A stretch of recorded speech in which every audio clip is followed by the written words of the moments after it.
Irmãos, vamos abrir nossas Bíblias no livro de Atos, capítulo 2. Vamos ver desde o verso 29. Irmãos, seja-me permitido dizer-vos claramente a respeito do patriarca Davi, que ele morreu e foi sepultado e o seu túmulo permanece entre nós até hoje. Sendo, pois, profeta e sabendo que Deus lhe havia jurado que um dos seus descendentes se assentaria no seu trono, prevendo isso, referiu-se à ressurreição de Cristo, que nem foi deixado na morte, nem o seu corpo experimentou corrupção. A este Jesus Deus ressuscitou, do que todos nós somos testemunhas. Exaltado, pois, à destra de Deus, tendo recebido do Pai a promessa do Espírito Santo, derramou isto que vedes e ouvis. Vamos fazer um destaque para esse verso 33. Exaltado, pois, à destra de Deus, tendo recebido do Pai a promessa do Espírito Santo, derramou isto que vedes e ouvis. Vamos ao Salmo 133. Ó, como é bom e agradável viverem unidos os irmãos. É como o óleo precioso sobre a cabeça, o qual desce para a barba de Arão, e desce para a gola de suas vestes. É como o orvalho do Hermon que desce sobre os montes de Sião. Ali ordena o Senhor a sua bênção e a vida para sempre. Nosso encargo para essa manhã é compartilharmos mais um dos retornos essenciais para uma vida cristã normal. E o foco dessa manhã, queridos irmãos e irmãs, será o retorno à suficiência do ministério do Espírito Santo. Já vimos no primeiro dia o retorno à centralidade de Cristo, tão fundamental, tão crucial. Vimos em seguida o retorno às Escrituras, a palavra de Deus como centro de nossa vida, mensagem, experiência, visão. Vimos ontem o retorno à devoção. Eu creio que os irmãos têm percebido até aqui quão grandes são esses temas. Seriam temas para estudarmos um a um detidamente.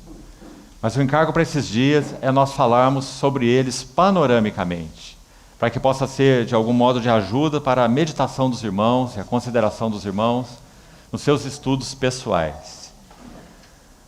Interessante que as epístolas de Efésios e Colossenses formam um par muito claro. São chamadas de epístolas gêmeas.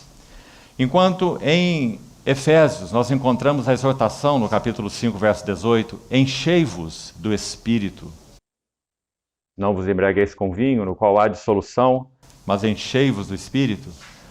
Se nós compararmos a epístola aos Efésios com a epístola aos Colossenses e buscarmos qual seria a referência em Colossenses, já que são epístolas gêmeas, como são chamadas, qual seria a referência em Colossenses que seria compatível com essa na epístola aos Efésios, nós vamos descobrir que está no capítulo 3, quando Paulo então exorta os Colossenses assim: habite ricamente em vós a palavra de Cristo. Enchei-vos do Espírito, Efésios. Habite ricamente em vós a palavra de Cristo. Irmãos, o Espírito e a palavra são um par, um casal inseparável. Podemos aplicar aqui aquelas palavras do nosso Senhor se referindo à aliança conjugal, quando ele diz: o que Deus uniu, não o separe o homem. Nós podemos dizer que o Espírito Santo sem a palavra seria como você soltar em um campo uma máquina ferroviária, um trem. Ele tem poder em si mesmo, mas ele faria um estrago imenso. Mas, se esse trem, com toda a sua capacidade, for colocado sobre os trilhos, então ele fará um excelente trabalho. E os trilhos seriam então comparados à palavra de Deus. Nunca o Espírito Santo, quando age, chama atenção para si mesmo. todas as vezes que o Espírito Santo age, seja em nossas vidas pessoais, seja na vida da Assembleia, nos relacionamentos, nas reuniões, ele sempre chama a atenção para as glórias do Filho de Deus, do Senhor Jesus. Por isso nosso Senhor Jesus, falando dele, disse: ele me glorificará. Não glorificará a si mesmo ou ao seu ministério. Podemos dizer, para usar uma figura, que o Espírito Santo tem como um ministério de holofote. Se você observar esses monumentos e obeliscos que são iluminados para a visão noturna, aqueles holofotes estão praticamente no nível do solo, a sua parte mais alta. E estão, na verdade, os focos estão submersos no solo. Mas quando eles são acesos à noite, então nós vemos a beleza daquele monumento, a beleza daquele obelisco.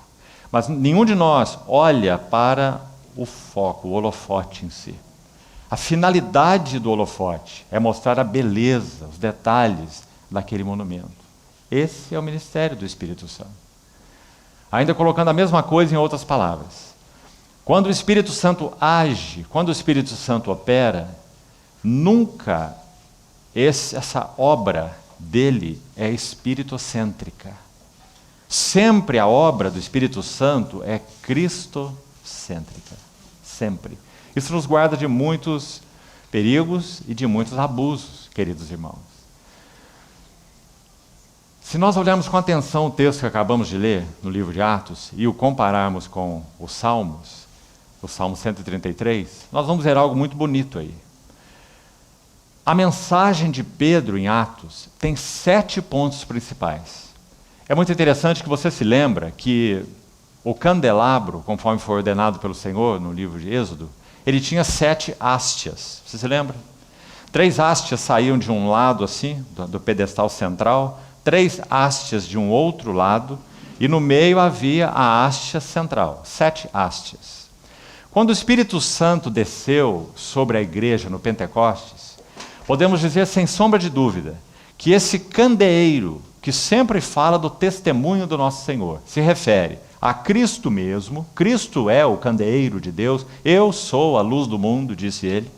Mas nós sabemos também pela palavra que o candeeiro se refere às igrejas, como testemunho do Senhor, conforme vemos no livro de Apocalipse. Então, quando o Espírito Santo é enviado pelo Cristo exaltado no Pentecostes e desce sobre a igreja, sem dúvida nós podemos aplicar essa figura bonita. O Senhor Jesus está acendendo na terra o seu candeeiro de 7 hastes. E a partir daí, o que nós vemos no livro de Atos? Alguém já disse que o livro de Atos, como é chamado Atos dos Apóstolos, deveria ser chamado de Atos do Senhor ressurreto pelo Espírito Santo através da igreja. Esse é o livro de Atos. São os atos do Senhor pelo Espírito através da igreja. Então no Pentecostes esse candeeiro de 7 hastes é aceso. E também é interessante que a mensagem de Pedro tem 7 hastes. Se você estudar com cuidado Atos 2, e aqui vai uma indicação preciosa para você, o irmão George Campbell Morgan tem um estudo específico sobre Atos 2. Ele tem um comentário sobre todo o livro de Atos, mas há um estudo específico sobre Atos 2, que se chama O Nascimento da Igreja, pena que só há em inglês até agora. E nesse estudo, esses 7 pontos são destacados de uma maneira muito interessante, por esse erudito e irmão tão apreciado por todos nós. Se você olhar então com cuidado esse capítulo 2, você vai ver que a primeira haste que Pedro menciona é Jesus o Nazareno. Ou seja, ele está mencionando o fato de que o Verbo se fez carne, o Filho de Deus se encarnou. Jesus o Nazareno. Essa é a primeira haste enfocada na mensagem de Pedro. Depois ele diz, um varão aprovado por Deus. Então agora ele está falando da conduta, da vida humana, da conduta e da vida aprovada do nosso Senhor Jesus como homem.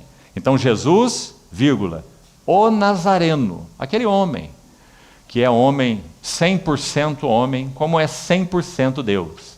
Viveu uma vida humana, provado e aprovado por Deus. Essa é a segunda haste que Pedro enfatiza. A terceira, Ele vai dizer: vós o matastes. A importantíssima verdade da morte do nosso Senhor Jesus. Se Cristo não houvesse morrido, Cristo não teria ressuscitado, é óbvio. E se Cristo não ressuscitou, é vã a nossa pregação, vã a nossa fé, e ainda permanecemos nos nossos pecados. Foi o que Paulo diz em Coríntios 15, não é? Então a terceira haste, a morte do Senhor. Aí mesmo em Coríntios 15, Paulo vai enfatizar a importância disso, dizendo: Cristo morreu segundo as Escrituras. Fazendo uma pesquisa sobre essa frase, irmão, sabe o que eu encontrei? Há pelo menos 13 referências do Velho Testamento, citadas no Novo Testamento, nos Evangelhos, para nos mostrar não apenas que Cristo morreu, como Paulo diz, Coríntios 15, mas que Cristo morreu segundo as Escrituras. Sabe o que isso significa? Que a morte dele foi em detalhes profetizada. Tenho sede. Repartem entre si as minhas vestes. Nenhum dos seus ossos será quebrado. Está consumado. Levantaram, aquele que comia do meu pão levantou contra mim o seu calcanhar. E etc, etc, etc. Cristo morreu e morreu segundo a profecia das Escrituras. Então essa é a terceira haste. Importantíssima, preciosa. Então nós temos a quarta haste. E lembre-se que ela é a central. Sabe qual é essa haste? A central. Ele ressuscitou dos mortos. Então Pedro em Atos 2 vai dizer: porque era impossível que os grilhões da morte pudessem segurá-lo. Por que era impossível? Porque ele não cometeu pecado. Então quando esse homem mesmo, com tudo que isso significa, frágil, vulnerável, sujeito à tentação, provado, sentiu fome, dor, sede, chorou, se emocionou, um homem. Quando esse homem santo, provado e aprovado por Deus, entra na morte, ele provoca uma comoção no reino dos mortos. Por isso é dito que quando ele morreu, as rochas se fenderam. E corpos de santos que estavam no túmulo ressuscitaram. E saíram dos seus túmulos após a ressurreição do Senhor Jesus. Então a morte desse homem gera uma comoção no reino dos mortos. Por quê? Porque ele não cometeu pecado. E o salário do pecado é a morte. Mas ele entra na morte sem pecado. Os irmãos percebem? Então o que ele faz com a morte? Nas palavras de Paulo, escrevendo a Timóteo, ele destruiu a morte. E trouxe à luz, ainda no verso de Paulo a Timóteo, capítulo 1, trouxe à luz a vida e a imortalidade. Então essa é a haste central da pregação de Pedro. Deus o ressuscitou. Aí vamos para a quinta haste, vamos para o lado de cá do candeeiro agora. Ele vai dizer que ele foi exaltado à destra de Deus. Então apenas não ressuscitou dos mortos apenas e, digamos, ficou por aí, não é? E nem sobre as nuvens, mas ele ressuscitou dos mortos e ascendeu. A ascensão do nosso Senhor Jesus é tão histórica quanto a sua morte.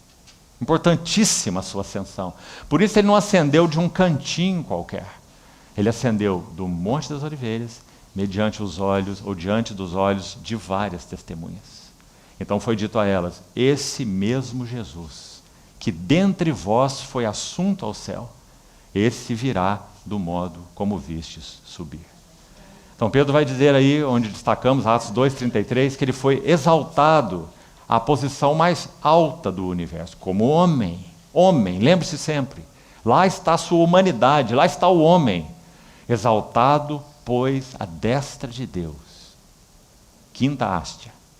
Então a sexta haste vai dizer: ele recebeu algo do Pai quando ele foi exaltado. Olha a importância disso.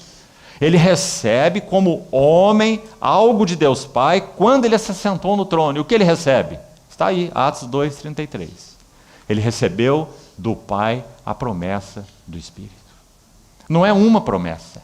Porque se você estudar Ezequiel 36, Joel 2, Jeremias 31 e vários outros textos, você vai ver que o Espírito Santo não era uma promessa no Antigo Testamento. Ele era a promessa. significa que tudo que Deus tinha para conceder ao seu povo em termos de tudo, em termos de bênção, em termos de revelação, em termos de conhecimento de Deus, em termos de relação com Deus, tudo o seu povo receberia em uma única pessoa, na pessoa do Espírito Santo, que foi derramado do céu pelo Cristo exaltado. A nossa comunhão hoje com o nosso Senhor Jesus, quando falamos dele, quando o adoramos porque temos comunhão com ele, o que isso na verdade significa? Temos comunhão com ele. Significa que ele continua à destra do trono de Deus. Ele só está aqui e temos comunhão com ele por causa da habitação do Espírito Santo. Então ele recebeu do Pai a promessa do Espírito. E aí a sétima hastia, para completar aí, é dito então nesse mesmo verso, derramou isto que vedes e ouvis.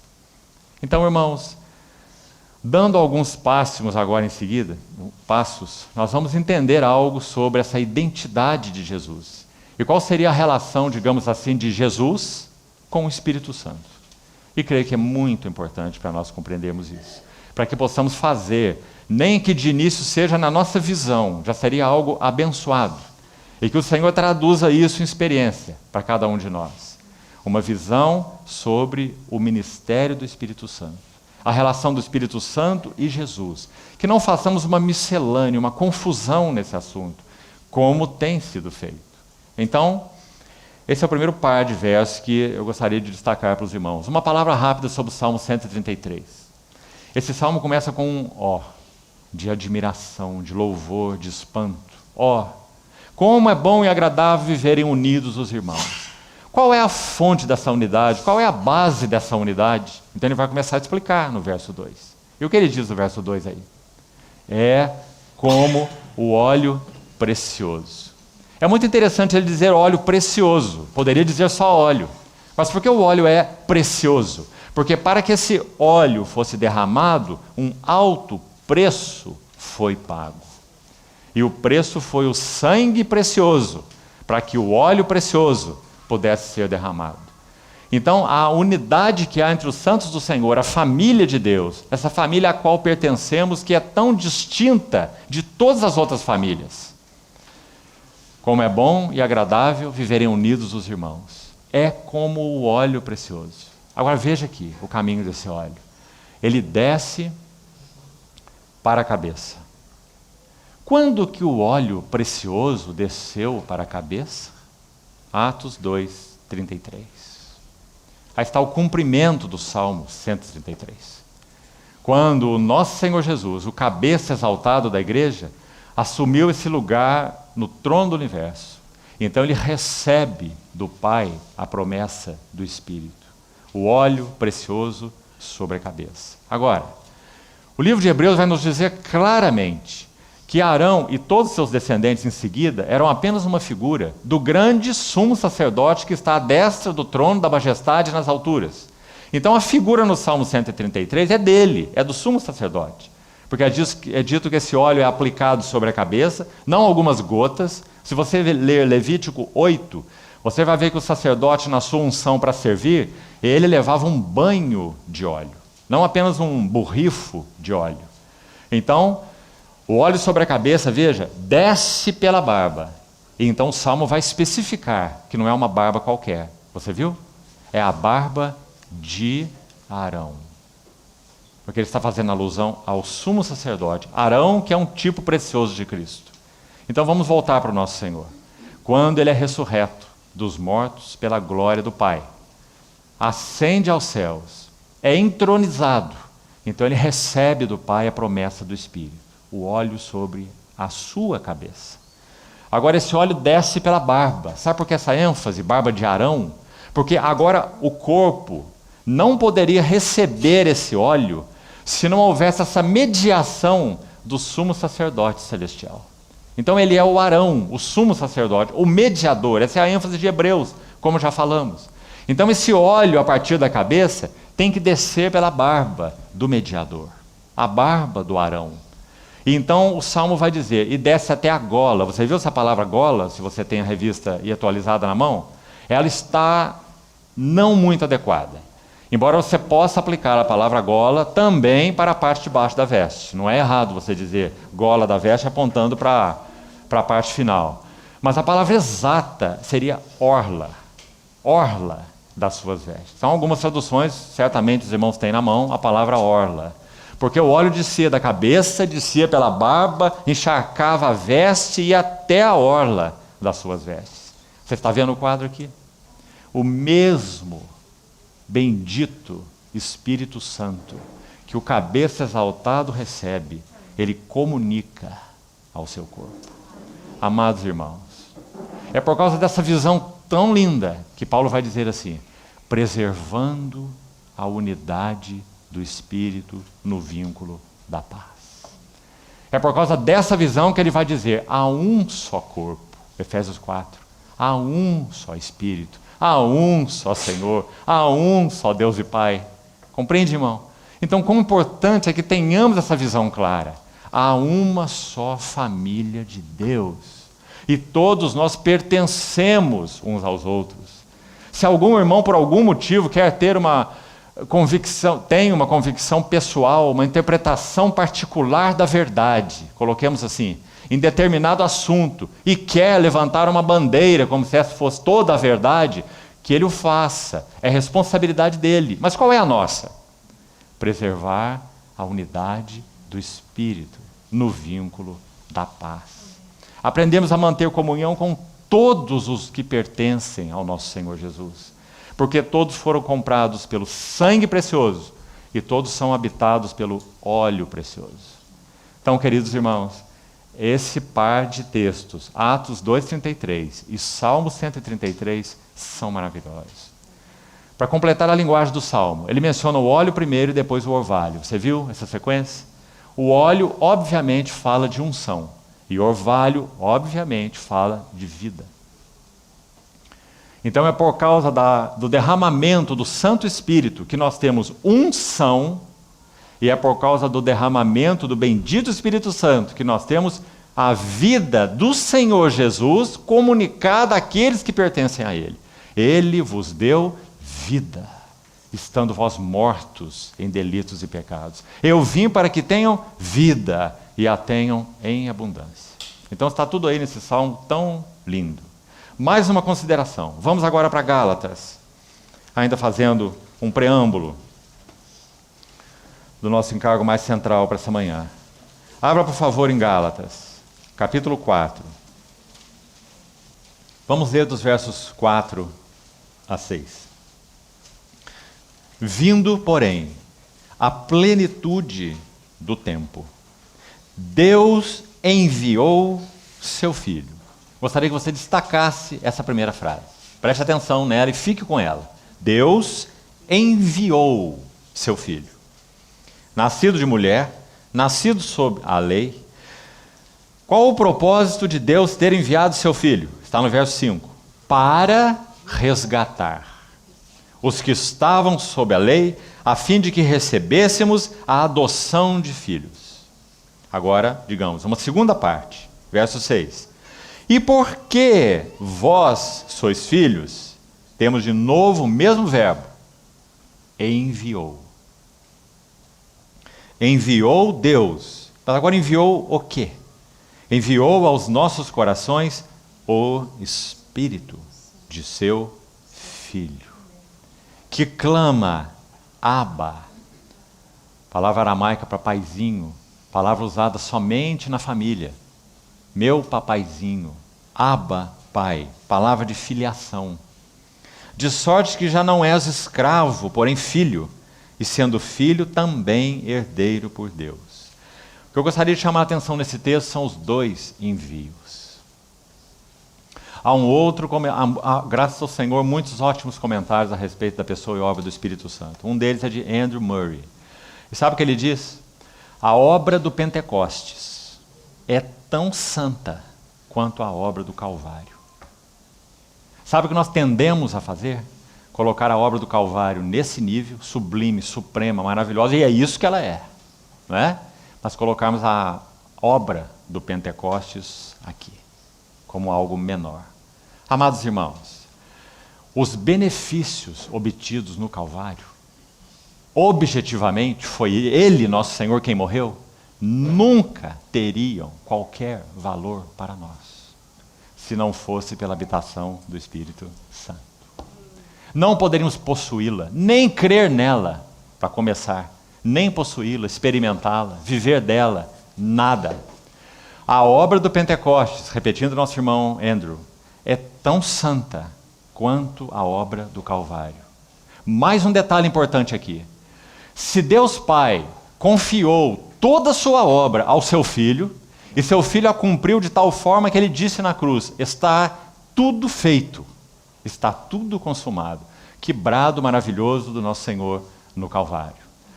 Se o Pai confiou a obra total dele aos ombros do seu Filho, então nós vamos fazer outra afirmação. O Filho confiou o cumprimento dessa obra na vida dos santos ao Espírito Santo. Então nós temos uma pergunta. Cristo não falhou na sua obra consumada na cruz. Você acha que o Espírito Santo vai falhar na dele com relação à igreja? A obra de Cristo na cruz foi perfeita. Você acha que a do Espírito Santo não será? Como o livro de Apocalipse termina, ou o livro sagrado termina, em Apocalipse 22. O Espírito e a noiva dizem, vem. Graças ao Senhor. Então, irmãos, essa é a bendita obra do Espírito Santo. Quanto mais nós precisamos conhecer essa pessoa e essa obra. Pessoa e obra de Cristo. Aí está nosso foco. Pessoa e obra do Espírito Santo. Porque tudo que Ele é e tudo que Ele faz aponta para as glórias do nosso Senhor Jesus. Essa é a primeira coisa. A segunda coisa é que tudo que tem que ser feito em nós, até que o Senhor venha ou até que partamos para Ele, será realizado exclusivamente por causa da habitação do Espírito Santo em nós. É claro que nós interagimos com Ele. Assim diz o Espírito Santo, como diz o Espírito Santo, Hebreus 3, hoje, se ouvirdes a sua voz, não endureçais os vossos corações. Sim, há uma interação entre nós e o Espírito Santo, e graças a Deus por isso. Como alguém também já disse, se não fosse assim, o Senhor Jesus não teria uma noiva de verdade, ele teria uma noiva de borracha. Você compreende? Uma marionete, manipulada pelo Espírito Santo. Não é assim. O Espírito Santo interage com a noiva. Por isso o Espírito diz vem, mas ele trabalhará na noiva de tal forma que ela também dirá vem. E o Espírito e a noiva dizem vem. Então, aí estão os dois envios que gostaria de chamar a atenção sua para eles. Envio do Filho para resgatar. As palavras que você tem aí. Deus enviou o seu Filho para resgatar. Redenção é obra do Filho, não é obra do Espírito Santo. Não é? Porque para a redenção é necessário o derramamento do precioso sangue do homem aprovado por Deus. Agora, filiação é obra do Espírito Santo. É por ele que nós clamamos, Abba, Pai. O Espírito Santo foi enviado a nós para nos adotar como filhos, inicialmente pela regeneração ou novo nascimento, mas isso é só a porta de entrada. O Espírito Santo segue e seguirá, trabalhando fielmente nas nossas vidas, até que nós adquiramos a plena estatura e a plena varonilidade, a medida da estatura da plenitude de Cristo. Esse é o objetivo do Espírito Santo. Ele não vai nos deixar para trás. Irmão, você pode ter muitas interpretações aqui sobre muita coisa. Acho que algumas já estão passando na tua cabeça aí, agora. Né? Ah, mas então como será durante a tribulação, os que vão, os que ficam? Como é que vai ser no milênio? Será que tem um grupo de cima, um grupo de baixo no milênio? Os que reinam aqui, os que estão lá? Não importa. Porque você não vai chegar a nenhuma conclusão exata pelas Escrituras a respeito disso. Você só vai ter uma opinião particular, não vai passar disso. Porque nosso Senhor não deixou claro nas Escrituras esses assuntos. Nós vamos saber quando o dia chegar. Mas sabe o que nós sabemos com absoluta certeza? É que no processo final, na consumação final dos propósitos de Deus, o fato é que todos os redimidos estarão diante dele, e ele olhará para eles como seu corpo, sua noiva, e ele dirá algo. E o que ele dirá é aquilo que está escrito em Gênesis 2, que foi dito por aquele que é um tipo dele, Adão. Ele dirá assim à igreja, nosso Senhor: esta, a final. Você vê esse afinal? No caso de Adão é porque ele já tinha visto animal demais. Tinha até alguns, certamente, muito bonitos, mas ainda era animal, né? Mas chegou um dia que ele pôde dizer: esta, afinal. Você vê? E assim será com o nosso Senhor. Já são, amados irmãos, quase 2000 anos. Nunca vimos uma noiva se atrasar tanto, né? Para uma núpcia, não é? As que atrasam 1 hora ficam infelizes. 2000 anos de atraso. Os santos apóstolos e profetas primitivos pensavam, confiavam, inclusive Paulo, que o Senhor viria nos dias dele. E clamavam Maranata. Aquele que ama o Senhor Jesus, aquele que não ama o Senhor Jesus, seja reprovado, ele diz, ou seja, anátema. Aí ele conclui Coríntios assim: Maranata. Lembra-se? É isso que eles tinham nos seus corações. Mas já se vão quase 2000 anos. Então, irmãos, qual será o clamor final, como falamos? Esta, afinal... Agora, olha o que disse Adão, o tipo de Cristo. E o que isso tem a ver com o nosso Senhor? Ele disse: é osso dos meus ossos. Não foi assim? Porque osso fala de quê? Conteúdo ou realidade interior. Osso. E carne da minha carne.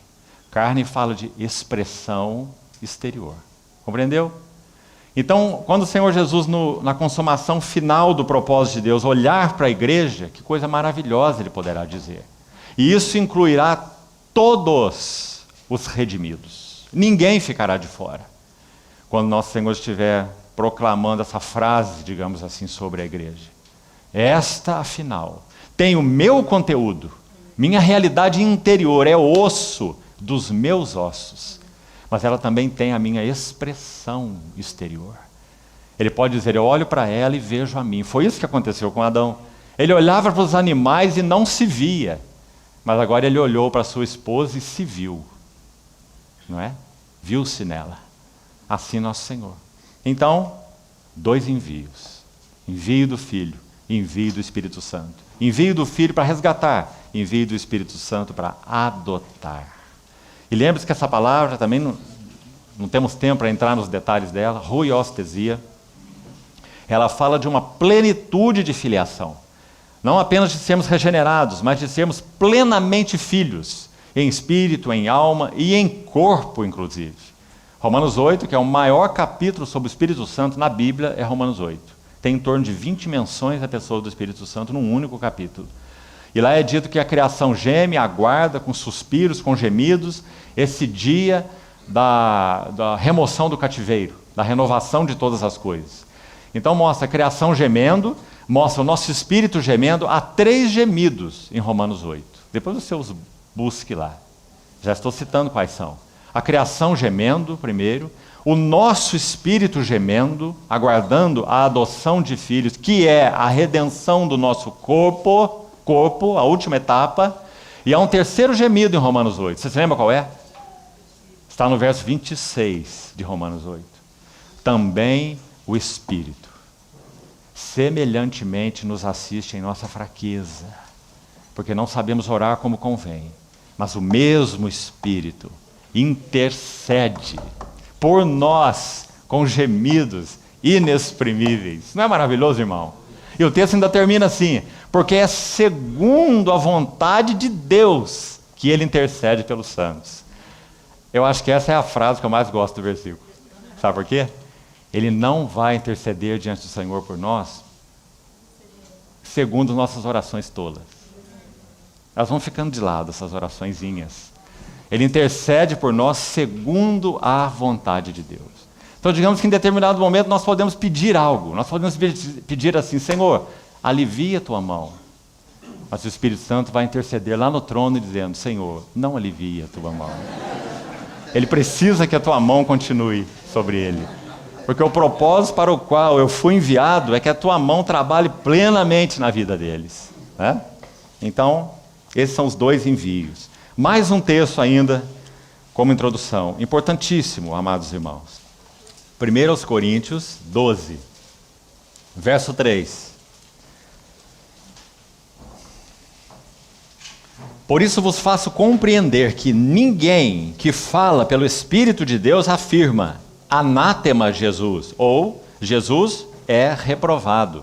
E também anátema tem o sentido de maldito. Por outro lado, ninguém pode dizer que Jesus é o Senhor, ou Senhor Jesus, senão pelo Espírito Santo. Sabe qual é a implicação mais lógica que nós tiramos desse versículo? Você sabe que ele tem sido aplicado de algumas maneiras que parecem estranhas, né? Mas vamos deixar isso para lá. A implicação mais óbvia que esse versículo parece nos apresentar é a seguinte: a realidade do senhorio de Cristo sobre a vida do crente só pode ser trazida pela pessoa do Espírito Santo. Porque ninguém pode dizer que Jesus Cristo é o Senhor, a não ser pela ação do Espírito Santo. O Espírito Santo, colocado em outras palavras, a mesma coisa, ele é o mediador que traz ao crente o senhorio de Cristo eterno, sobre o universo e nos céus, no trono. O Espírito Santo comunica ao crente o senhorio de Cristo. E ninguém mais faz isso a não ser o Espírito Santo. Então aí está uma implicação importantíssima desse verso. Então quando Pedro diz assim, agora é 1 Pedro 3,15, ele diz assim: antes santificai a Cristo como Senhor nos vossos corações. Quem faz isso? Quem santifica Cristo como Senhor nos seus corações? Esse é o ministério do Espírito Santo. É Ele que santifica Cristo como Senhor nos nossos corações. Se nós então isso desejamos, se isso buscamos, se para isso nos abrimos, se a isso nos submetemos, porque a interação é sempre verdadeira, né? Então, aí está o terceiro verso importante, sobre a pessoa e obra do Espírito Santo. Agora, irmãos, o que vamos fazer agora é ver um pouquinho, meditarmos juntos sobre a identidade de Jesus relacionada a essa questão do Espírito Santo. Jesus, o Nazareno, o homem e o Espírito Santo. Vamos ver um pouco disso para que aprendamos da beleza dessa relação, lembrando que o significado dela, não a amplitude dela, preste atenção nas palavras, a amplitude dessa relação só o Filho poderia viver, porque além dele ser homem pleno, como nós falamos, ele é Deus pleno. E a relação que existe entre Deus Pai, Deus Filho e Deus Espírito Santo é única. E em termos de relação e compartilhamento de atributos essenciais, é incomunicável. Ou seja, Deus o Pai, Deus o Filho, Deus o Espírito Santo são onipotentes. Ninguém será onipotente, nós nunca seremos onipotentes, porque nós nunca seremos Deus. Deus o Pai, Deus o Filho, Deus o Espírito Santo são onipresentes. Nunca nenhum de nós o será, nem agora, nem na eternidade. E Deus o Pai, Deus o Filho, Deus o Espírito Santo são oniscientes. Eles conhecem tudo sobre tudo em qualquer tempo e até acima do tempo. Nós nunca seremos assim. Onisciência, por isso o omni, que significa tudo, todo, total. Total conhecimento, total presença em todo lugar, em todo tempo. E total poder, onipotência. Esses atributos não são comunicáveis. Só Deus é assim, não é? Então é claro que se Deus o Filho se faz carne, então é claro que ele tem uma amplitude de relação com o Espírito Santo que nós nunca teremos. Até porque, irmão, o mar não cabe em um dedal, né? E nós somos o dedal. Mas o Filho de Deus é o mar. Então a relação dele com o Espírito Santo foi absolutamente plena, para usar a redundância de palavras. Então vamos começar. Lucas 1:35. Lucas 1:35. Essa é a primeira linda referência. O anjo Gabriel falando com Maria. O que ele diz? Respondeu-lhe o anjo: descerá sobre ti o Espírito Santo. Oh, irmãos, quem preparou no ventre de Maria, miraculosamente um veículo humano, natureza humana, plena e perfeita, com espírito humano, alma humana e corpo humano. Natureza humana integral. Quem preparou essa natureza humana para o Verbo de Deus foi Ele, o Espírito Santo. Qual é a profecia mais importante da Bíblia? A mais importante de todas, qual é? E a Virgem conceberá e dará à luz um filho, o qual será chamado Emanuel, que quer dizer Deus está conosco. Essa é a profecia mais importante de toda a Bíblia. E aí está ela sendo cumprida. Descerá sobre ti o Espírito Santo, e o poder do Altíssimo te envolverá com a sua sombra. Por isso também o ente santo. O que nós tínhamos até aqui? Todos os entes são pecadores. Mas agora o ente santo, que há de nascer, será chamado o Filho de Deus. Ah, amados irmãos, imagina essa jovenzinha, adolescente, chamada Maria, ouvindo essas palavras. Não seria outra sua resposta, senão aquela que nós vamos ver em sequência, a partir do verso 46, o chamado Magnificat, o cântico de adoração ao Senhor, suportando o opróbrio, adolescentezinha que se acharia grávida, por obra e ação do bendito Espírito Santo, preparando um veículo humano, natureza humana, para o Verbo de Deus. Não é nosso foco aqui, nosso foco é a questão do Espírito Santo, mas deixe-me te dizer algo. Nosso Senhor Jesus tinha uma única personalidade. Esse fundamento da unipersonalidade de Cristo é essencial para a nossa fé. O que aconteceu nessa geração do Filho de Deus aqui, nesse versículo que estamos lendo, não é assim. O Filho de Deus é uma pessoa? Claro, ele é uma pessoa, e é uma pessoa eterna. E Jesus de Nazaré é uma outra pessoa.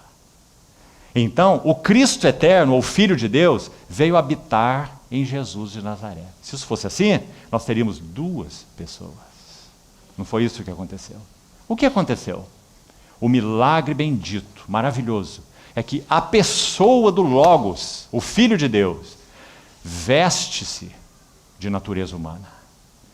E podemos dizer, uma natureza humana impessoal. Porque é o Logos, que é pessoa, que dá personalidade a essa natureza humana. Compreendeu? Como se fosse em si mesmo, essa natureza, apenas um invólucro impessoal. Mas quando o Logos, que é pessoa divina, ele é revestido de carne humana, então ele dá personalidade para essa carne. Compreendeu a beleza disso, irmão? Então os sentimentos de Jesus de Nazaré, os pensamentos de Jesus de Nazaré, as escolhas de Jesus de Nazaré, todas elas são os pensamentos, escolhas e sentimentos do Logos eterno, o Filho de Deus. É por isso que João vai dizer assim: no princípio era o Verbo estava com Deus, o Verbo era Deus. E a outra afirmação impressionante é: e o Verbo se fez carne. Que maravilha, amados irmãos. E habitou entre nós de tal forma que ele é cheio, nunca ninguém o foi. Davi teve parte da graça, Salomão também, Daniel também, mas ele é cheio de graça e de verdade. E não só isso, João vai dizer, nós vimos a sua glória. Talvez quando João escreveu esse versículo, o que ele tem em mente principalmente, além dos atos maravilhosos dessa pessoa maravilhosa, ele tem algo, talvez, especial em mente, assim imaginamos. Sabe o que é? Ele é um dos que estava no Monte da Transfiguração. Então ele pode dizer, nós vimos a sua glória. Alguém também que estava lá, chamado Pedro, disse basicamente a mesma coisa na sua epístola. Nós fomos testemunhas oculares da sua majestade. Não é linda essa frase? Nós ouvimos que a glória excelsa, olha como Pedro chama, o Deus eterno, pela glória excelsa lhe foi enviada a seguinte voz: este é o meu filho amado, em quem me comprazo. Então João vai dizer, nós vimos a sua glória. Mas ainda não só isso. Ele vai acrescentar, glória como do unigênito do Pai. Ele está dizendo, não há ninguém comparável a Ele. Então essa foi a obra do Espírito Santo. Vestir o Logos de carne humana. Para que ele vivesse uma vida absolutamente humana. Não é fantasma, não é pseudo-homem, não é docetismo, doquesis, que significa aparência humana, mas não é homem de verdade. É plenamente homem. Mas ele tem a personalidade do Logos eterno. Porque o ente santo que há de nascer será chamado Filho de Deus. Aí começa a relação do Espírito Santo com Jesus de Nazaré. Não com o Filho eterno de Deus, é claro. Porque essa relação está na Trindade. Deus o Pai, Deus o Filho, Deus o Espírito. Uma relação eterna. Mas aqui começa a relação do Espírito Santo com Jesus de Nazaré. Compreende, irmão? Descerá sobre ti o Espírito Santo. Agora vamos para o próximo. Atos 10, 38. Vamos dar um salto enorme aqui. Atos 10, 38. Pedro está pregando na casa de Cornélio. Sem dúvida esse capítulo é bem conhecido dos irmãos. Quando ele chega a um determinado ponto da sua mensagem, veja o que ele diz. Atos 10, 38. Como Deus, vamos ler o verso 37, só para termos um pouquinho de contexto. Vós conheceis a palavra que se divulgou por toda a Judéia, tendo começado desde a Galiléia, depois do batismo que João pregou. Como Deus ungiu a Jesus de Nazaré. Pedro está colocando ênfase na sua humanidade. Jesus de Nazaré, o Nazareno. Deus ungiu. Guarda essa palavra aí. Ungiu com o Espírito Santo e poder, o qual andou por toda parte. Agora ele menciona duas coisas, que já vamos ver o que significa. Ele diz primeiro, fazendo o bem, veja aí. E segundo, e curando a todos os oprimidos do diabo, porque Deus era com ele. Vamos pensar um pouco juntos. Se Jesus de Nazaré é o Filho eterno de Deus que se vestiu de carne humana, por que esse Filho precisava ser ungido com o Espírito Santo? Coloquemos a mesma coisa da outra forma. O que o Espírito Santo, preste atenção, o que o Espírito Santo poderia acrescentar à deidade ou à divindade de Jesus? Nada. Nada. Nada pode ser acrescentado à divindade de Jesus. Ele é Deus. O Espírito Santo não poderia contribuir com nada para a divindade de Jesus. Mas agora nós temos naquela pessoa Deus, homem. Duas naturezas que estão juntas e não se misturam. São inseparáveis, mas não se misturam. Ele é uma pessoa e ele é homem. Ele esvaziou-se de sua glória, isso significa de suas prerrogativas divinas, não de sua divindade. Não tem maneira de Deus deixar de ser Deus. Como é que Jesus, o Filho de Deus, iria se esvaziar da sua divindade? Ele teria que deixar de existir, né? Então ele não se esvazia da sua divindade, ele abre mão das suas prerrogativas divinas, que é de receber glória, adoração, honra, essa posição que ele tem. Ele é o resplendor da glória. Então ele abre mão dessa posição. Não julgou que ser igual a Deus era algo que deveria se aferrar. Paulo diz em Filipenses 2. Então isso é o esvaziou. Ele abre mão dessas prerrogativas de glória e prerrogativas de ser Deus, mas não deixa de ser Deus. Prerrogativas que tem como Deus. Assume natureza humana. E o que acontece agora? Ele é homem. Se ele é homem, ele é frágil. Se ele é homem, ele é vulnerável. Se ele é homem, ele vai ser tentado. E não apenas tentado, vai ser tentado em todas as coisas, como o livro de Hebreus diz, não é? Então o que esse homem precisa? Da unção do Espírito Santo. Irmãos, há uma oferta dentre as 5 principais no livro de Levítico, chamada manjares. Holocausto, manjares, oferta pelo pecado, ou oferta pacífica primeiro, oferta pelo pecado e, por último, oferta pelas transgressões. São as 5 básicas. Tirando essa segunda, oferta de manjares, todas as outras têm sangue. Um animal é oferecido e é morto. Esta oferta não tem sangue. Oferta de manjares. Era um bolo de flor de farinha, que aponta, flor de farinha, porque era a farinha mais moída, mais pura. Talvez, mais ou menos, só para fazermos uma analogia, como a nossa farinha de trigo hoje, essa branquinha aí, né? Absolutamente moída, aqueles grãozinhos do mesmo tamanho. Flor de farinha. Porque isso aponta na tipologia para a humanidade perfeita e equilibrada do nosso Senhor Jesus. Não tinha um grão maior do que outro grão. A sua justiça não era maior que a sua alegria, por exemplo. Compreende? Sua misericórdia não era maior que a sua verdade. Nele todos os grãos eram equilibrados. Flor de farinha. E aquele bolo de manjares era misturado com o que para ser feito? Azeite. Flor de farinha e azeite, para fazer o bolo da oferta de manjares. O que nós vemos em Lucas 1,35? Que Jesus foi concebido por obra do Espírito Santo. Flor de farinha e azeite. Mas tem um detalhe mais. Quando essa oferta de manjares ia ser oferecida, mais uma dose de azeite era tomada e derramada sobre o bolo que já estava pronto. O que significa isso? O Jordão. O Filho de Deus, Jesus de Nazaré, o Verbo que se fez carne, foi gerado por obra do Espírito Santo, farinha e óleo. Mas quando ele tinha 30 anos, ele entrou no Jordão e o Espírito Santo desceu sobre ele, assim como na oferta de manjares. Não seria suficiente, esse é o ponto, que o nosso Senhor Jesus, o Filho de Deus, apenas fosse concebido pelo Espírito Santo e, sem dúvida, habitado pelo Espírito Santo desde sua concepção. Irmão, se isso foi verdadeiro para João, não seria muito mais verdadeiro sobre nosso Senhor?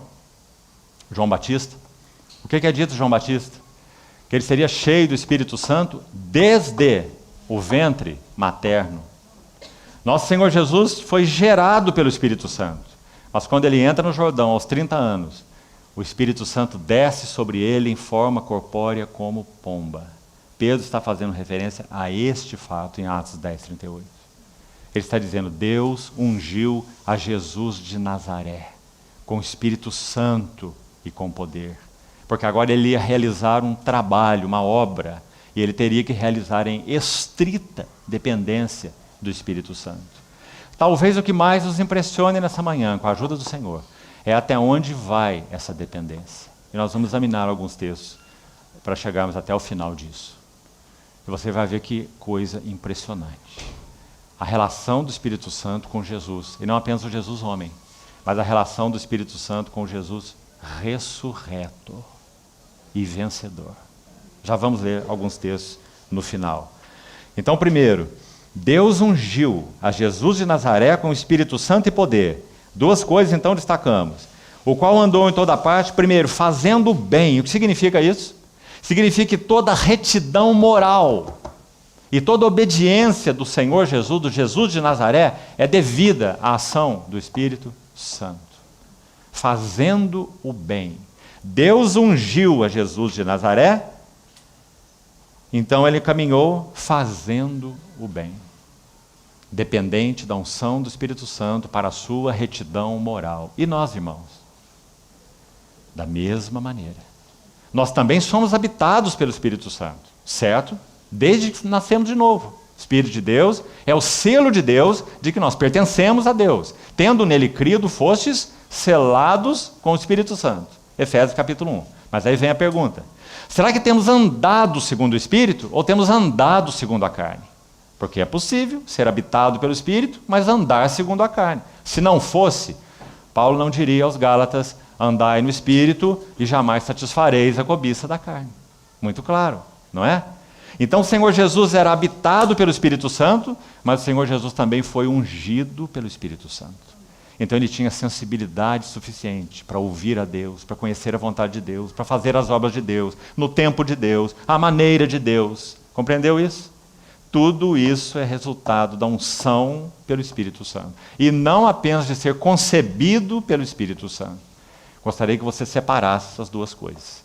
Porque aí podemos entender por que Paulo disse assim: não vos embriagueis com vinho no qual há dissolução, mas enchei-vos do Espírito. E na mesma carta de Efésios, ele já havia dito que os que creram foram selados com o Espírito.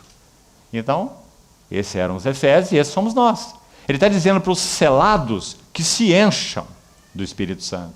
E se você já estudou aquele versículo, você sabe que aquele verbo está no imperativo, não é uma opção para nós, é uma ordem do Senhor, enchei-vos, e o verbo está num tempo contínuo. Então ele seria melhor traduzido assim: estejai sendo continuamente cheios do Espírito Santo. E ele mostra o porquê disso lá mesmo no texto. Louvando a Deus com salmos e hinos e cantos espirituais, sujeitando-vos uns aos outros, todas as consequências dessa unção do Espírito Santo. Que importante, irmãos.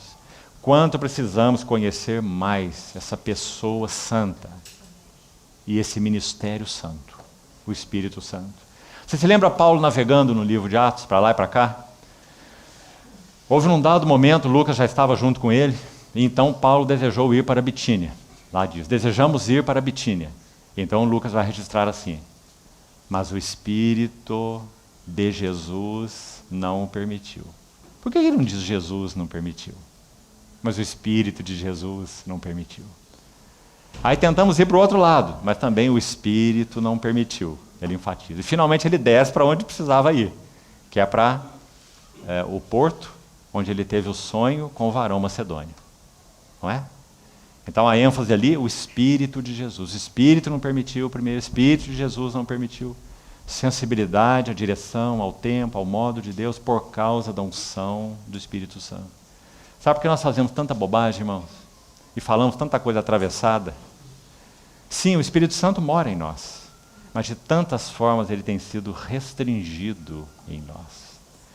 Não vivemos uma vida cristã normal, que é uma vida cristã cheia do Espírito, sensível ao Espírito, que ouve a voz do Espírito. A unção que dele recebestes permanece em vós e vos ensina a respeito de todas as coisas. Então, qual é a nossa responsabilidade? Manter os nossos corações de tal forma que a unção do Espírito Santo seja verdade sobre nossas vidas cada dia. Não entristeçais o Espírito Santo de Deus. Ele mora em nós, sim, mas ele pode estar restringido por amargura, cólera, ira, gritaria, blasfêmia, invejas, etc. Né? Falta de perdão, conforme menciona Efésios 4. Sede antes benignos, compassivos, perdoando-vos. Não é? Então, se assim não é a nossa jornada, nós não estamos na unção do Espírito Santo. Então, não ache que a unção do Espírito Santo ela vem mediante vigília de oração. Né? Você vai buscar a unção com o Espírito Santo. Não pense dessa forma, porque não é exatamente isso. A unção que dele recebestes permanece em vós. 1 João 2. Nada errado com relação à vigília, amado irmão, e nem com relação ao jejum. Mas tome cuidado com o significado dessas coisas quando se fala sobre o Espírito Santo. Então, vamos seguir. Fazendo o bem, fala da retidão moral de Jesus. Agora e o próximo? Aí em Atos 10, 38. Curando a todos os oprimidos do diabo, porque Deus era com ele. O que isso significa? Se fazendo o bem fala da retidão moral e da obediência do Senhor, que são devidas ao Espírito Santo, Deus ungiu Jesus de Nazaré, curando a todos os oprimidos do diabo, fala de uma capacitação sobrenatural, é óbvio. Então, toda capacitação sobrenatural para as obras de poder do nosso Senhor Jesus não são devidas, escute com atenção, amado irmão, a ele ser Deus em carne. São devidas a ele ter sido ungido pelo Espírito Santo, sendo o Jesus de Nazaré. É isso que Pedro está afirmando nesse versículo. Como Deus ungiu Jesus de Nazaré, com Espírito e com poder. Então ele fez o bem, essa é a sua retidão moral, devida ao Espírito Santo, e ele curou todos os oprimidos do diabo. Essa é a sua capacitação sobrenatural. Muito importante. Vamos seguir. Vamos agora para Isaías capítulo 11. mais um texto de muita importância. Isaías 11. Antes de ler esse texto, queria dizer algo aos irmãos. Sem ser dogmático aqui. Então, quero sugerir algo aos irmãos. Você se lembra do texto de Atos 19, quando aqueles 7 filhos de um judeu chamado Seva buscaram expulsar um espírito de adivinhação de uma pessoa? Você lembra o que aconteceu com eles? É dito que aquele endemoniado, aquele possesso, ele partiu para cima deles. Sabe por quê? Porque eles diziam assim, ao espírito, aquela pessoa, né, endemoniada, possessa, eles diziam assim, esconjuro-vos em nome de Jesus, a quem Paulo prega. Isso nunca funciona, irmão. Em nome de Jesus, a quem Paulo prega. Então é dito que o espírito, aquele homem, né, endemoniado, partiu para cima deles, rasgou a roupa deles e eles saíram acelerados, né? Agora, vamos comparar aqui. Sabe o que é dito de Paulo? Paulo, quando necessário, ele trabalhava fazendo tendas. Ele trabalhava com couro. Ele deve ter a sua mão bastante bruta para trabalhar com fazer cabanas de couro, tendas. Talvez esse ofício ele tenha aprendido do seu pai lá em Tarso. A região de Tarso, na Cilícia, era uma região de muito rebanho de cabras. Então Saulo deve ter aprendido o ofício do seu pai. Então, quando necessário, ele trabalhava fazendo tendas. E sabe o que diz o texto, o livro de Atos? Alguns tomaram lenços e aventais. A pessoa vai trabalhar com couro, usa um avental de couro também para se proteger, não é? Então eles tomavam lenços e aventais do uso pessoal de Paulo. Eu acho que ele nem percebia, que ele nem via. E eles levavam isso e punham diante dos possessos. E os espíritos imundos se retiravam. Que coisa impressionante, amados irmãos. Parece que isso tem a ver com algo de revestimento. Então, de alguma forma, aqueles lenços, aqueles aventais nesse homem, quando eram levados a esses espíritos, eles fugiam. Porque tem algo a ver. Por isso eu disse, eu não quero ser dogmático aqui. Então vamos com cuidado. Mas acho que é impossível ler um texto desse, não é? E achar que isso é uma arte mágica, não é? Mas aqueles lenços e aqueles aventais que eram do serviço comum de Paulo. O que Paulo estava fazendo de excepcional, irmão? Estava fabricando tendas. Mas a questão é, quem estava fabricando as tendas? Era Paulo. Paulo e seu coração de amor pelo Senhor. Paulo e sua devoção ao Senhor. Paulo e sua paixão pelo Senhor. Paulo e sua carga pelo Senhor. Então, quando eles levavam esses aventais, os espíritos se retiravam. A sombra de Pedro, a mesma coisa, não é? É dito que quando a sombra de Pedro, quando ele passava simplesmente por um caminho indo para algum lugar, possivelmente também ele nem via. A sua sombra se projetava sobre enfermos e os enfermos eram curados. Agora, Pedro explorava isso? Pedro explorava isso? Pedro se dizia, traga os enfermos, eu nem vou tocá-los. Vou só ficar aqui contra o sol para minha sombra ir neles. Não é? É o que nós vemos na televisão aí, não é? Pedro não fazia isso. E Pedro também não falava, olha, eu vim hoje com 50 lenços, vou dar lenço, Paulo, né? Vou dar lenço para todo mundo. Levem para os endemoniados. Não é? Como você vê na televisão. Nada disso. Mas Paulo trabalhando no seu ofício comum de fazer tendas. Revestimento de poder. Deus ungiu a Jesus de Nazaré com o Espírito Santo e poder, o qual fazia o bem, sua retidão moral, e curava a todos os oprimidos do diabo, porque Deus era com ele. Que lindo versículo, amados irmãos. Vamos para Isaías 11 então. Isaías 11. A quem será que se refere esses versículos? Escute. Do tronco de Jessé sairá um rebento, e das suas raízes um renovo. Renovo é um pequeno broto, um brotozinho. Repousará sobre ele, unção. O Espírito do Senhor número 1. Aí há designações aqui. O espírito de sabedoria, 2. O espírito de entendimento, 3. O espírito de conselho, 4.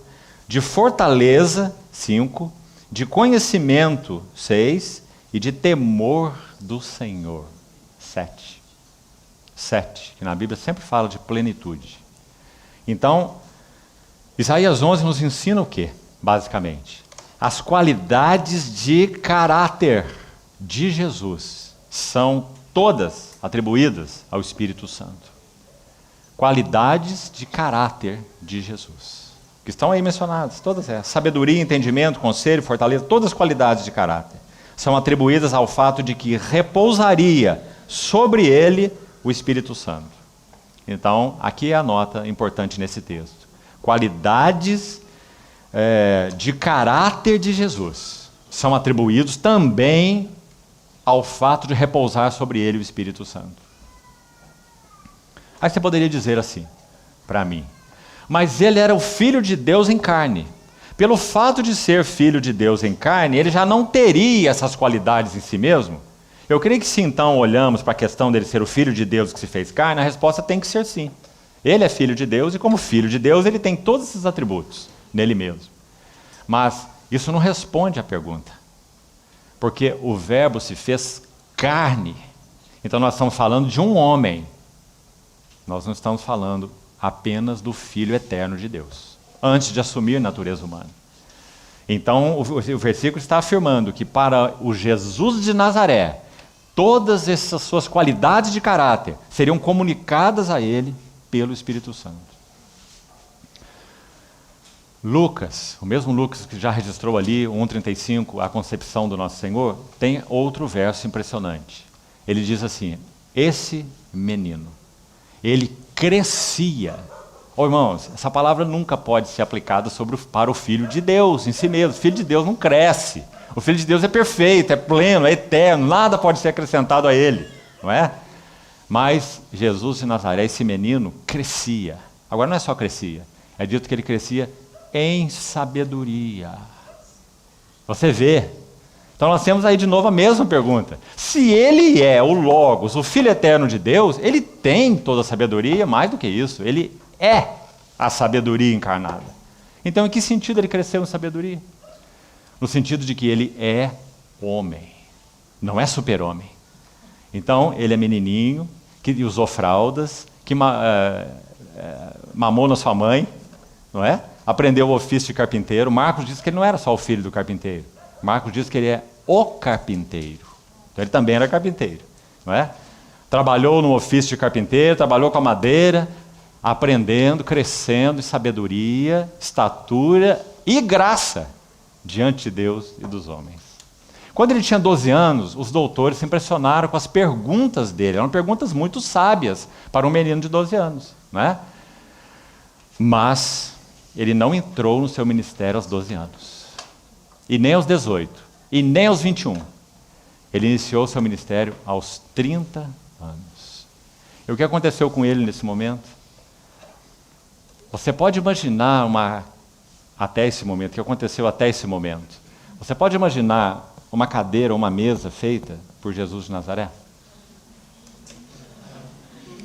Devia ser absolutamente perfeita. Ele não precisava pôr, eu acho, nem nível. Ele colocava a mão em cima assim, né? Essa mesa estava certinha. Sem dúvida era um homem tremendo, nosso Senhor Jesus, mas não era um super-homem, né?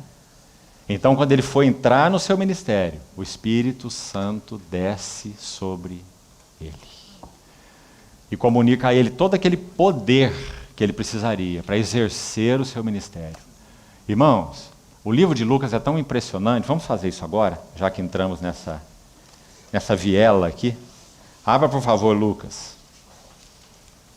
E continuamos vendo a relação de Jesus com o Espírito Santo. Lucas capítulo 4, preste atenção.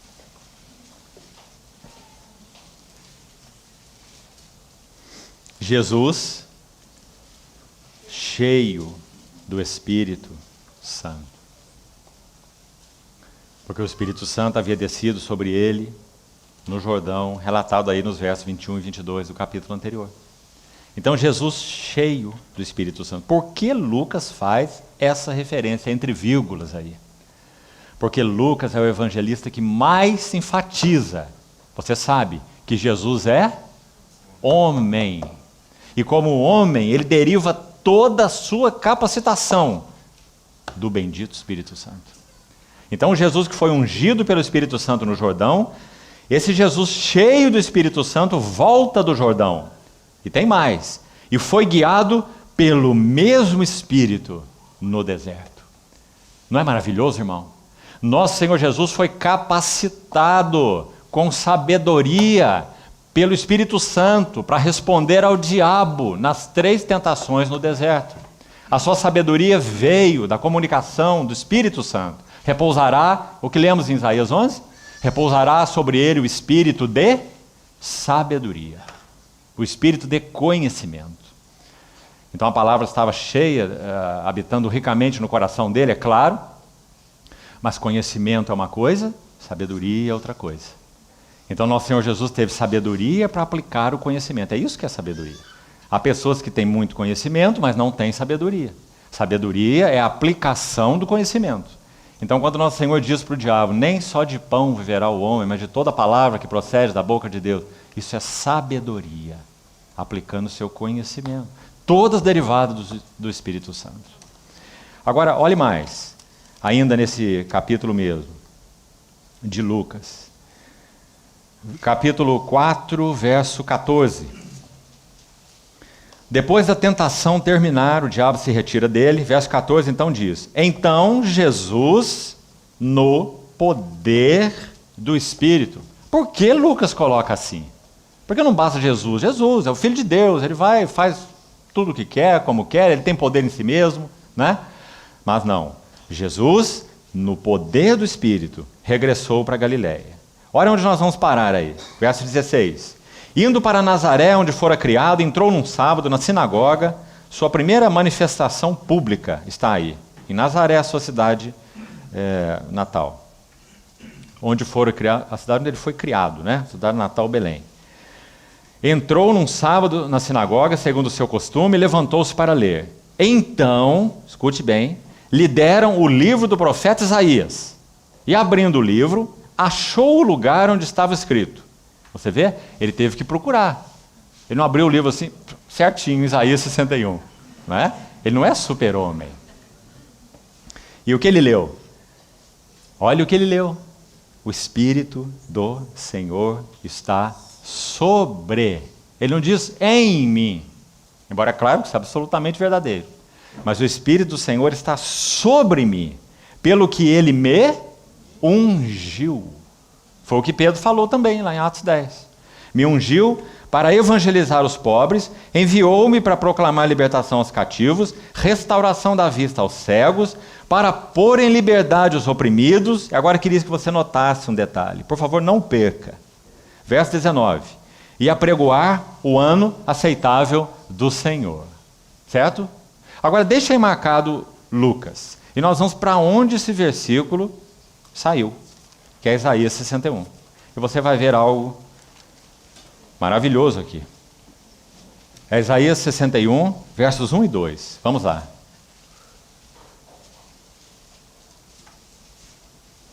Isaías 61. O Espírito do Senhor está sobre mim. Exatamente o que o Senhor leu lá, na sinagoga de Nazaré. Porque o Senhor me ungiu para pregar boas novas aos quebrantados, enviou-me para curar os quebrantados de coração, proclamar libertação aos cativos, pôr em liberdade os algemados e apregoar o ano aceitável do Senhor. Vamos parar aqui. Se você volta lá para Lucas 4, não foi aí que o Senhor parou? Olha lá, confira. E apregoar o ano aceitável do Senhor, certo? Mas Isaías não parou aí.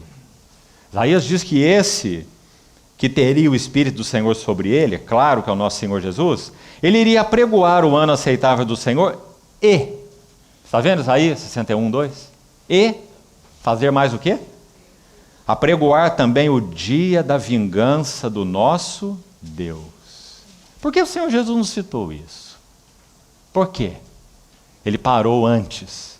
Porque o Filho do Homem veio buscar e salvar o que estava perdido. Ele não foi enviado ao mundo na sua primeira vinda para julgar o mundo, mas ele foi enviado ao mundo para salvar o mundo. Então ele parou na parte A, porque a parte B tem a ver com a sua segunda vinda gloriosa. Quando então ele não virá mais, digamos, externamente falando, como Cordeiro de Deus. Externamente, manifestamente. Ele virá manifestamente como o leão da tribo de Judá. Aquele que tem o cetro de ferro, com o qual regerá as nações. Então, que interessante nosso Senhor ter citado o texto de Isaías exatamente até aí, claramente dizendo, é para isso que eu vim. É para isso que o Espírito do Senhor me ungiu, e a minha missão é apregoar um ano aceitável, ou seja, graça. Mas virá o dia em que ele irá apregoar o dia da vingança do nosso Deus.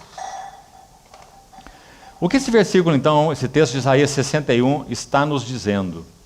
Está nos dizendo que as qualidades agora de conduta exterior de Jesus são todas atribuídas ao Espírito Santo. Então vamos recordar aqui, Isaías 11, aquela menção aos 7 Espíritos, diz que as qualidades de caráter de Jesus são atribuídas ao Espírito Santo. Podemos afirmar, foram comunicadas a ele pelo Espírito Santo. Isaías 11.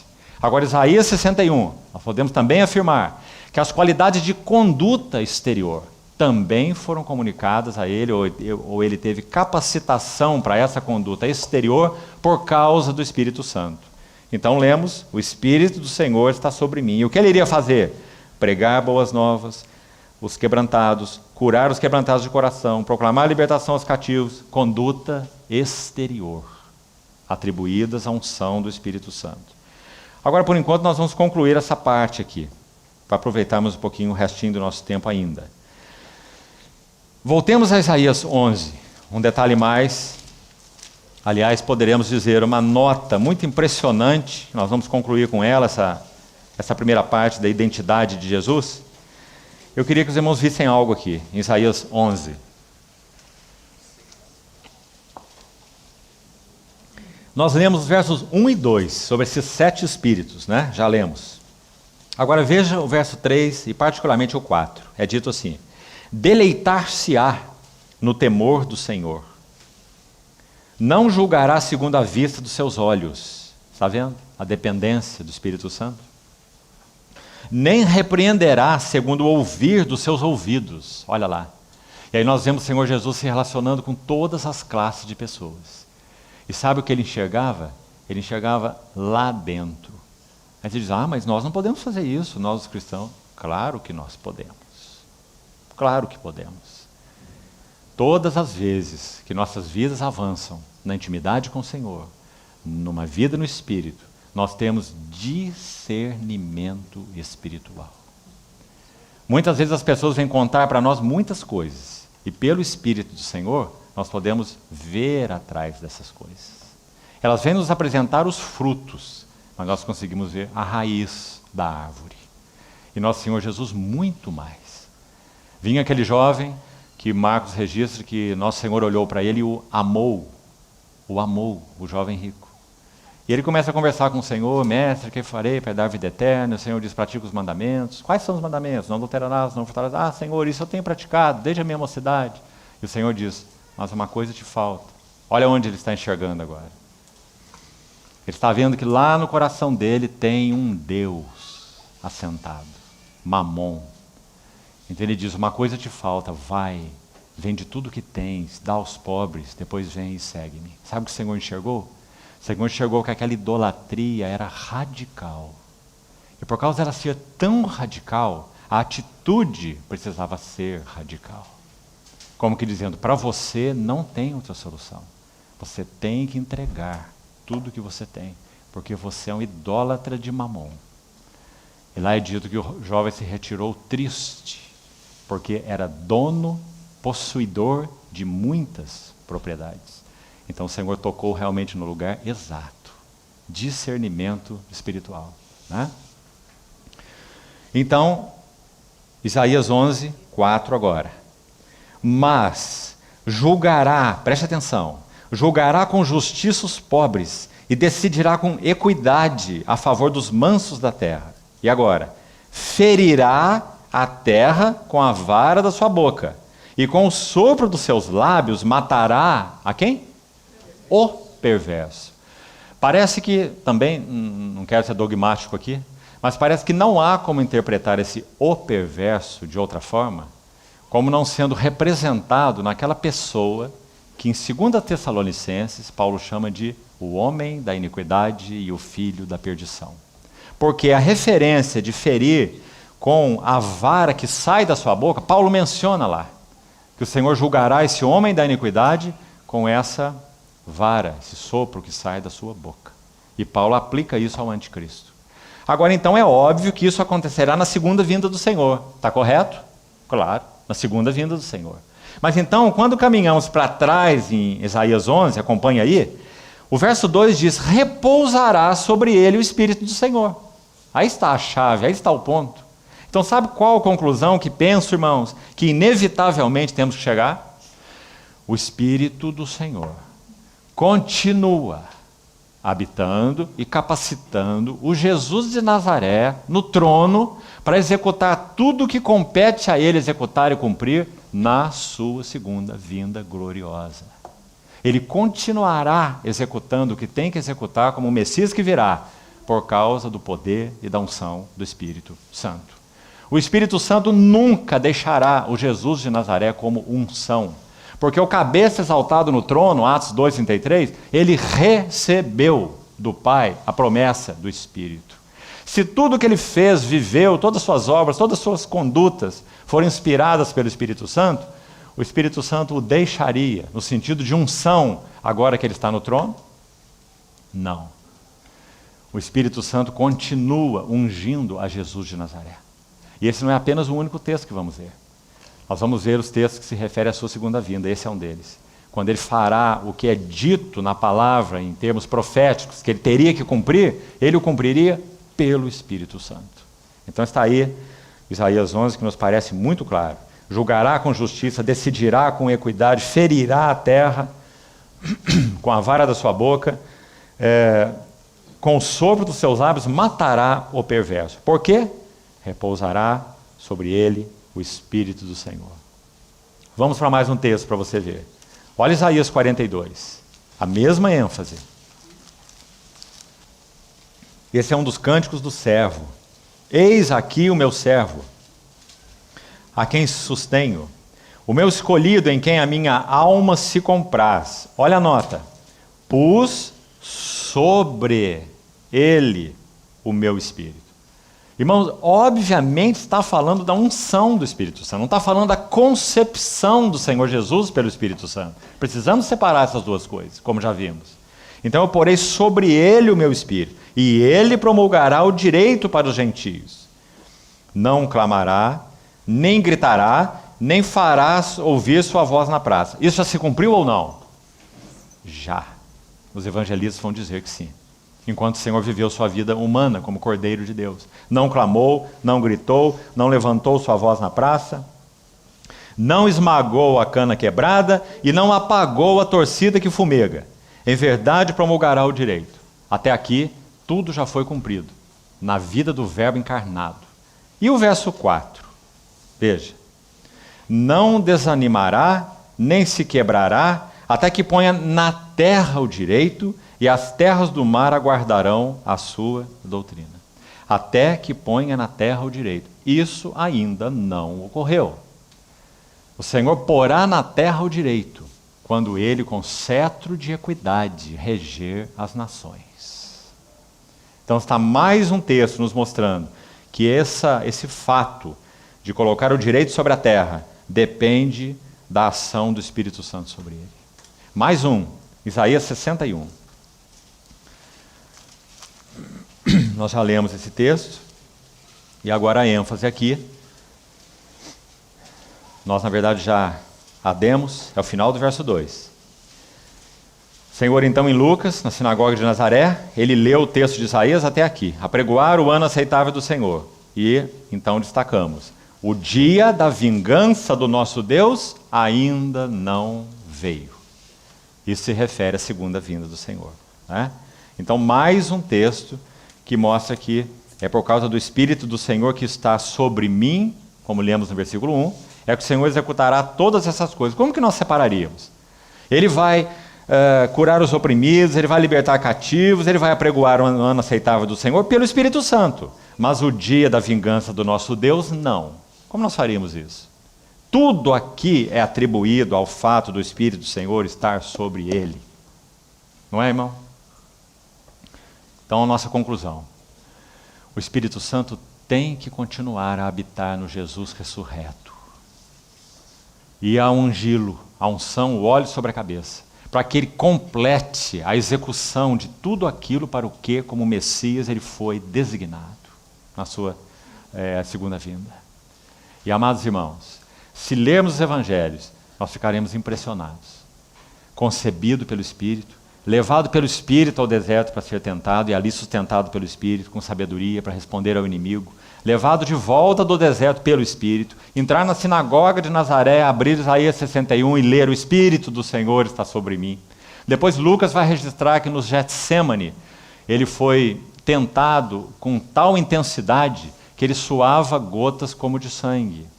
E finalmente na cruz, o autor de Hebreus, possivelmente Lucas, o autor de Hebreus vai dizer assim, Hebreus 9,14: muito mais o sangue de Cristo que pelo Espírito eterno se ofereceu sem mácula a Deus. O que nós vamos fazer com esse versículo agora?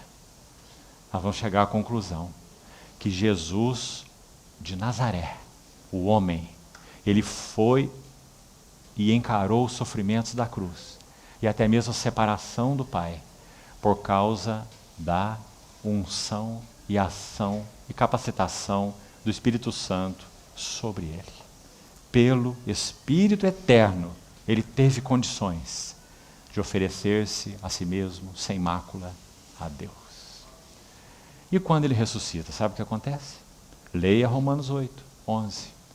O Espírito daquele que ressuscitou a Jesus dentre os mortos. Romanos 8:11. Como Jesus foi ressuscitado? Pela ação do Espírito de Deus. E aí ele sobe ao trono. O que acontece lá? Recebe do Pai a promessa do Espírito. Que maravilha, amados irmãos. Essa é a relação do nosso Jesus, homem, com o Espírito Santo. Qual é a nossa relação com o Espírito Santo? Nosso tempo já está bem avançado, esse assunto é muito longo. Mas quero colocar alguma coisa então para ir concluindo. Me suporte uns minutos mais. Paulo diz assim, em 2 Coríntios 3, é outro capítulo lindo sobre o Espírito Santo. Ele diz assim, que o Espírito Santo foi enviado, escute bem, para reproduzir a biografia de Cristo na vida dos cristãos. O Espírito Santo tem tanto apreço por Jesus. O foco do Espírito Santo é um foco fechado na pessoa do Senhor Jesus. Por isso o Senhor diz, Ele me glorificará. Então o Espírito Santo tem esse foco tão fechado na pessoa de Cristo, que quando Ele é enviado para habitar nos santos, Ele quer e vai fazer uma coisa só. Ele vai tomar esses santos. Ele vai pôr a mão nesses santos, nessa massa bruta, vazia e sem forma, como diz Gênesis. E Ele vai apertar daqui e dali, para formar em nós a imagem do seu Filho, do Filho de Deus. Esse é o ministério do Espírito Santo. Por isso, amados irmãos, 2 Coríntios 3 diz assim, vós sois carta de Cristo, escrita pelo nosso ministério, não em tábuas de pedra, mas em tábuas de carne, isto é, nos corações. E é por intermédio de Cristo que temos tal confiança em Deus. Então, se você ler 2 Coríntios 3, está evidente que o tema é o ministério do Espírito Santo. Então, me permita repetir a frase, por causa do significado, da beleza dela. O Espírito Santo veio morar em nós e nos ungir para reproduzir a biografia de Cristo na vida dos santos. Ah, irmãos, que privilégio que nós temos. Nossa biografia naturalmente seria tão feia, né? Que biografia lamentável. Mas o Espírito Santo veio morar em nós. E Ele pôs a mão nessa massa. E Ele é incansável. Ele não se incomoda com os nossos trejeitos, ou beicinhos, e joguinhos emocionais. Oh, como eu estou sofrendo, Senhor, tem misericórdia. Não é? Ele tem um propósito determinado. Ele está determinado a reproduzir. É como se Ele dissesse, eu amo só uma pessoa. Eu amo Jesus de Nazaré. E eu quero vê-lo na sua vida. Eu vou usar todas as situações, eu vou usar todas as circunstâncias, eu vou usar todas as pessoas. Então não recalcitre contra os aguilhões. Não decoice os meus propósitos. Não ache que o seu problema é a sua esposa. Ou que o seu problema é o seu marido. Ou que o seu problema são os seus irmãos. O seu problema é você. E eu coloquei as mãos em você para reproduzir a biografia de Cristo em você. Esse é o ensino de 2 Coríntios 3. Lindo ensino. E aí nesse mesmo capítulo, olhe lá o verso 5. Ele vai dizer assim, a nossa suficiência vem de Deus, que nos habilitou. Isso não tem outro nome. Unção do Espírito Santo. Ele nos habilitou para sermos ministros de uma nova aliança. Não da letra, mas do Espírito. Aí está ele. Ah, irmãos amados. Quanto nós somos tendentes de confiar na nossa experiência, quantas conferências já fomos. Ah, minha biblioteca já tem uns 1.500 livros. Qualquer autor que você citar, eu já li. Não é? Confiança na experiência, confiança no depósito. Ah, irmãos, se o Espírito Santo não tomar nossa limitada experiência, não tomar nosso pequeno depósito e não vivificar, nós só temos letra morta e experiência vazia. Mas Ele está aqui para isso. Ele está aqui para soprar sobre o Logos e torná-lo rema. Ele está aqui para vivificar nossa experiência, nosso aprendizado e aplicá-la na vida de outros. Nos fazer canais vivos. Graças ao Senhor. Esse é o ministério do Espírito Santo. Para concluir então, não vamos ter tempo para tudo, né? João 14 e João 16. São 2 capítulos tremendos sobre o Espírito Santo. Se você quiser, não precisa nem abrir, não vamos ter tempo para eles. João 14 diz assim, que o Senhor enviaria outro Consolador, outro igual a Ele. João 14, a partir do verso 16. Outro da mesma qualidade que Ele. O que Ele tem, o Espírito Santo tem. Outro Consolador. Se não me engano, a palavra grega aí é isos, que significa igual. Iso, igual. Tudo que eu tenho, Ele tem. E aí nós nos lembramos da história de Rebeca.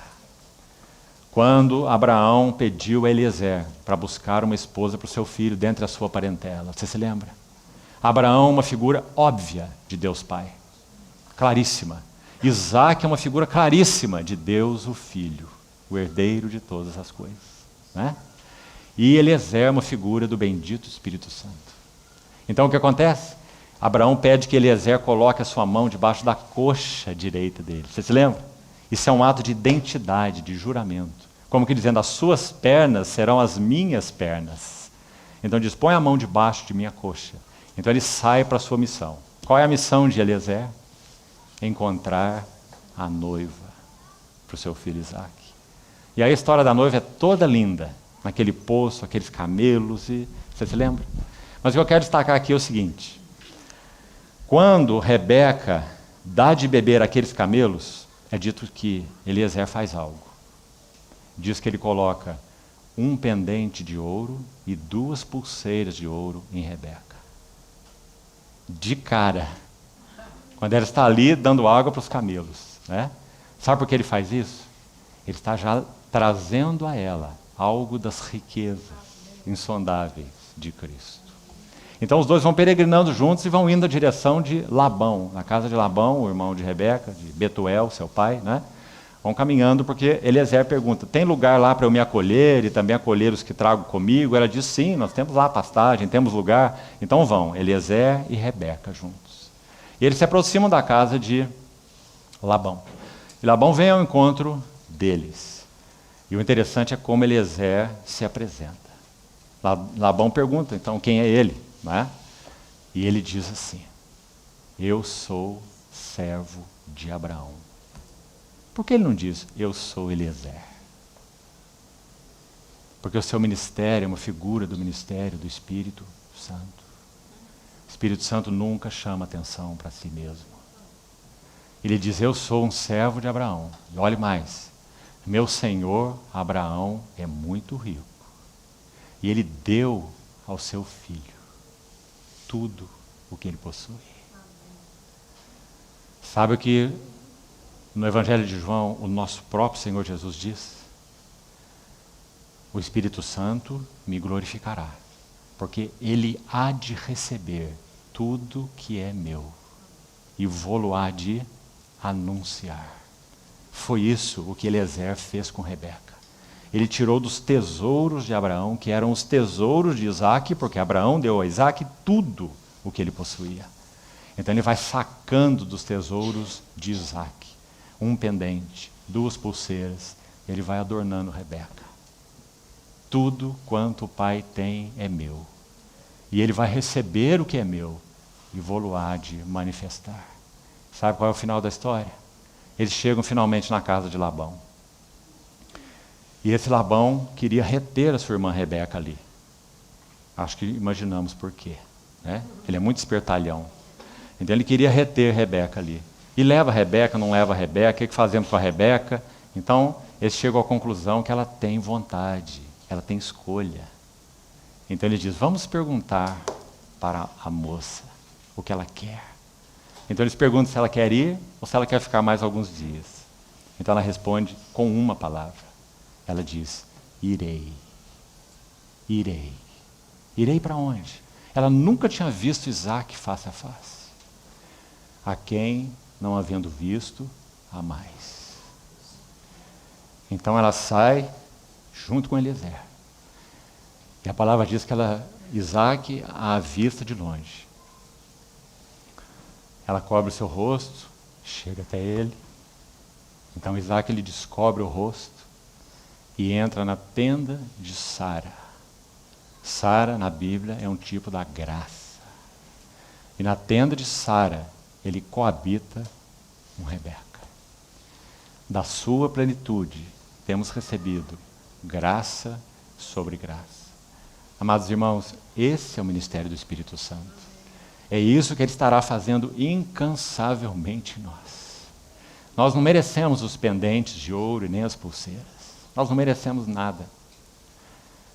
Mas nós fomos tornados participantes de toda essa riqueza por causa da ação graciosa do nosso bendito Deus e Pai, que nos escolheu em Cristo Jesus, até mesmo antes da fundação do mundo.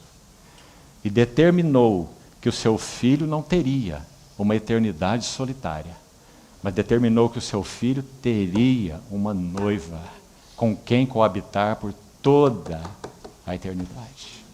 Essa noiva somos nós. E o Espírito Santo não irá se abater e se cansar até que o Isaac Celestial possa dizer, esta, afinal, é osso de meus ossos e carne da minha carne. Louvado seja o Senhor. Vamos orar.